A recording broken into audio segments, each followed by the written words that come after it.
ସ୍ୱପ୍ନର ଓଡ଼ିଶା 2036। ଘନ ଘନ ବନଭୂମି ଭରା ସବୁଜ ତୋରଣ ମଧ୍ୟରେ ଅନାବନା ପକ୍ଷୀମାନଙ୍କ ଶବ୍ଦତାନ, ଆକାଶମୁହା ଦଣ୍ଡାୟମାନ ଭୂଧର ମାଳା ମଧ୍ୟରେ ଦେହରେ ପ୍ରାଣ ସଞ୍ଚାର କରେ ଝରଣାର ଝରଝର ପାଣି। କାହିଁ କେତେ କଳାକୀର୍ତ୍ତି ରାଗିଣୀ କାରୁକାର୍ଯ୍ୟ ଆମ ଉତ୍କଳର ଶୋଭାକୁ ବିଶ୍ୱ ମହଲରେ ଚର୍ଚ୍ଚାର କାରଣ ସୃଷ୍ଟି କରେ। ଏଠି ସ୍ଥାନେ ସ୍ଥାନେ ପ୍ରତି ସ୍ଥାନେ ଦେବତାଙ୍କ ବାସ।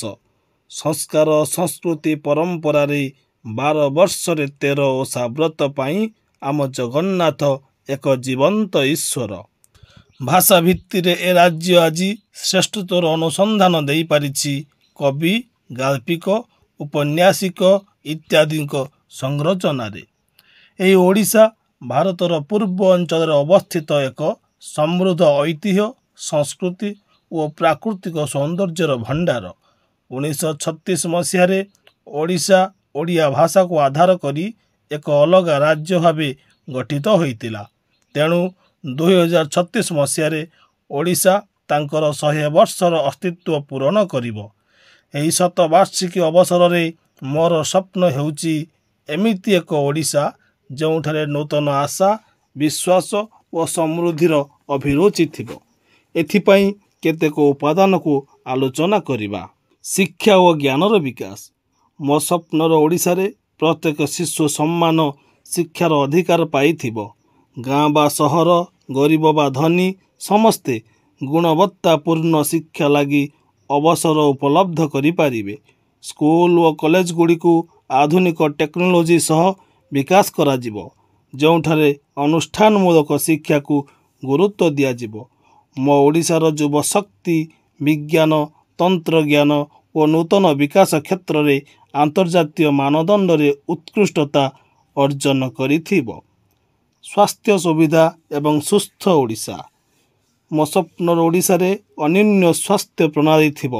ପ୍ରତ୍ୟେକ ଗ୍ରାମରେ ଚିକିତ୍ସାଳୟ, ଆଧୁନିକ ହସ୍ପିଟାଲ ଓ ଡିଜିଟାଲ ମେଡିସିନ ଉପଲବ୍ଧ ହେବ। ମାତା ଓ ଶିଶୁ ସ୍ୱାସ୍ଥ୍ୟ ଉପରେ ବିଶେଷ ଗୁରୁତ୍ୱ ଦିଆଯିବ ଏବଂ ସମସ୍ତଙ୍କୁ ମାଗଣା ଔଷଧ ଓ ଚିକିତ୍ସା ଉପଲବ୍ଧ ହେବ। ଏହି ରାଜ୍ୟ ଏକ ସୁସ୍ଥ ଓ ସୁଖୀ ଓଡ଼ିଶା ଭାବେ ପରିଚିତ ହେବ। ସମୃଦ୍ଧ ଅର୍ଥନୀତି ଓ ଉଦ୍ୟୋଗ ବିକାଶ। ମୋ ସ୍ୱପ୍ନର ଓଡ଼ିଶା 2036 ମଧ୍ୟରେ ଏକ ଦୃଢ଼ ଅର୍ଥନୀତି ଥିବ ରାଜ୍ୟ ଭାବେ ଉନ୍ନତ ହେବ। ଶିଳ୍ପ ଓ ଉଦ୍ୟୋଗ କ୍ଷେତ୍ରରେ ଆଗୁଆ ଅନେକ ବୃହତ ପ୍ରକଳ୍ପ ଆସିଥିବ। ଜିଲ୍ଲା ଭିତ୍ତିକ ଉଦ୍ୟମ, କୃଷି ଉପରେ ଆଧାରିତ ଶିଳ୍ପ ଓ ଷ୍ଟାର୍ଟଅପ୍ ଲାଗି ଓଡ଼ିଶା ଏକ ମହତ୍ତ୍ୱପୂର୍ଣ୍ଣ କେନ୍ଦ୍ର ହୋଇଯାଇଥିବ।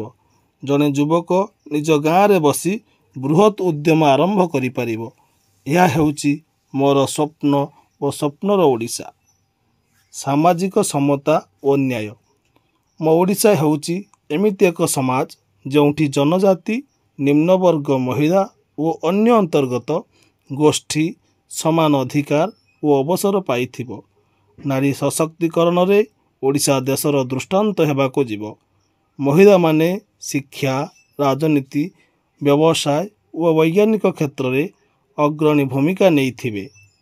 ପର୍ଯ୍ୟଟନ ଓ ସଂସ୍କୃତିର ଉନ୍ନତି। ମୋ ସ୍ୱପ୍ନର ଓଡ଼ିଶା ଏକ ବିଶ୍ୱ ଫଳକରେ ପର୍ଯ୍ୟଟନ ଗନ୍ତବ୍ୟ ହେବ। ପୁରୀ, କୋଣାର୍କ, ଚିଲିକା, ଶିମିଳିପାଳ ଓ ନନ୍ଦନକାନନ ଭଳି ସ୍ଥାନଗୁଡ଼ିକୁ ବିଶ୍ୱ ପର୍ଯ୍ୟାୟରେ ଉନ୍ନତ କରାଯିବ। ଏହା ସହ ଓଡ଼ିଆ ଭାଷା, ନୃତ୍ୟ, ସଙ୍ଗୀତ ଓ ଚଳଚ୍ଚିତ୍ର ମାଧ୍ୟମରେ ଓଡ଼ିଶା ସଂସ୍କୃତିକୁ ବିଶ୍ୱ ମଞ୍ଚରେ ପ୍ରସ୍ତୁତ କରାଯିବ। ପରିବେଶ ସୁରକ୍ଷା ଓ ସୁସ୍ଥ ଜୀବନ।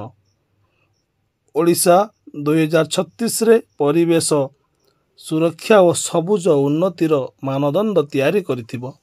ବନ ଉଦ୍ଧାର, ଚିପ୍କୋ ଆନ୍ଦୋଳନ ଭଳି କାର୍ଯ୍ୟକ୍ରମ ଦ୍ୱାରା ପ୍ରକୃତି ସହ ସମନ୍ୱୟ ରଖାଯିବ। ସଫା ଓ ସୁସ୍ଥ ଓଡ଼ିଶା ପାଇଁ ସମସ୍ତେ ଅଂଶଗ୍ରହଣ କରିଥିବେ। ଉପସଂହାର। ମୋ ସ୍ୱପ୍ନର ଓଡ଼ିଶା 2036 ଏକ ଏମିତି ରାଜ୍ୟ ହେବ ଯେଉଁଠି ଅନ୍ନ, ଜଳ, ଶିକ୍ଷା, ସ୍ୱାସ୍ଥ୍ୟ ଓ ସୁରକ୍ଷା ସମସ୍ତଙ୍କ ଅଧିକାର ରୂପେ ବ୍ୟବସ୍ଥାପିତ ହେବ। ଏହା ହେଉଛି ଏକ ଉତ୍ତମ ରାଜ୍ୟ ଯେଉଁଠି ସ୍ୱପ୍ନ ଅବଶ୍ୟ ପୂରଣ ହୁଏ। ଏହି ଲକ୍ଷ୍ୟ ପାଇଁ ସମସ୍ତେ ସଚେତନତା, ସହଯୋଗ ଓ ଦୃଢ଼ ଇଚ୍ଛାଶକ୍ତି ଅତି ଆବଶ୍ୟକ। ଆସନ୍ତୁ ଆମେ ସମସ୍ତେ ମିଶି ଏହି ସ୍ୱପ୍ନକୁ ସତ୍ୟ କରିବାକୁ ଲାଗି ପଡ଼ିବା ଏବଂ କହିବା, ଓଡ଼ିଶା ଆମ ଜନ୍ମଭୂମି, ସରଗଠାରୁ ବଡ଼, ତାହାରି ଟେକ ରଖିବା ଆମେ। ଆସୁ ବିପଦ ଝଡ଼, ଆସୁ ବିପଦ ଝଡ଼। ଧନ୍ୟବାଦ।